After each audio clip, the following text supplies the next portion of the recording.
اور ججوں کے اوپر تو بہت بڑا امتحان ہے سر. جج جو ہے نا دنیا پہ اللہ کی کرسی پہ بیٹھے ہوئے ہیں، کیونکہ اللہ تعالیٰ نے اپنے بارے میں کہا ہے کہ میں انصاف ہوں، ترازو میں نے نازل کیا ہے. یہ عدل کا نظام اتنا بڑا نظام ہے.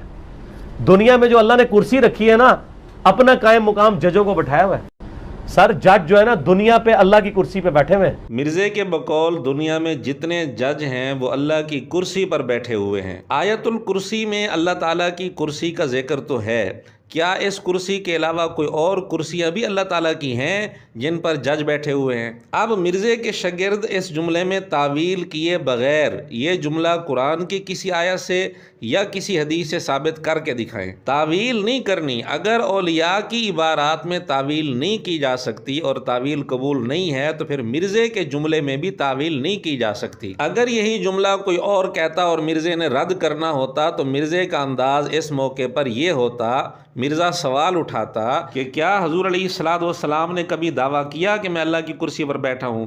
کیا ابو بکر و عمر، عثمان و علی رضی اللہ تعالیٰ عنہ میں سے کسی نے کبھی دعویٰ کیا کہ میں اللہ کی کرسی پر بیٹھا ہوں؟ دین اسلام تو یہ ہے جو آیت الکرسی میں ہے، واسع کرسیہ السماوات والارض.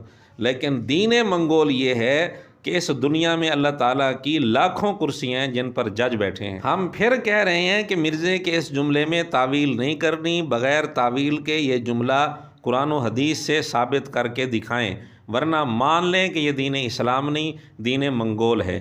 یا پھر مرزا یہ تسلیم کر لے کہ اولیاء کی عبارات میں بھی تعویل کی جا سکتی ہے. جب اولیاء کی بات ہوتی ہے تو مرزا تقابل کرنا شروع کر دیتا ہے کہ دین اسلام یہ ہے، دین تصوف یہ ہے، تو پھر ہم بھی کہہ سکتے ہیں کہ دین اسلام یہ ہے اور دین منگول یہ ہے. جو معیار، جو انداز، جو لہجہ مرزا دوسروں کے لیے اپنائے گا خود بھی اسی سے گزرنا پڑے گا. اور حیران کن بات یہ ہے کہ اس گفتگو سے چند سیکنڈ پہلے مرزے نے ایک جج کے متعلق لفظ بولا، الو کا پٹھا.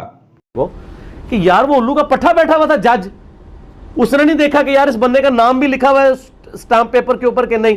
تو مرزے کی بات کے مطابق نعوذ باللہ اللہ کی کرسی پر الو کے پٹھے بیٹھے ہوئے ہیں. کیا اللہ نے اپنی کرسی پر الو کے پٹھوں کو بٹھایا ہوا ہے؟ نعوذ باللہ.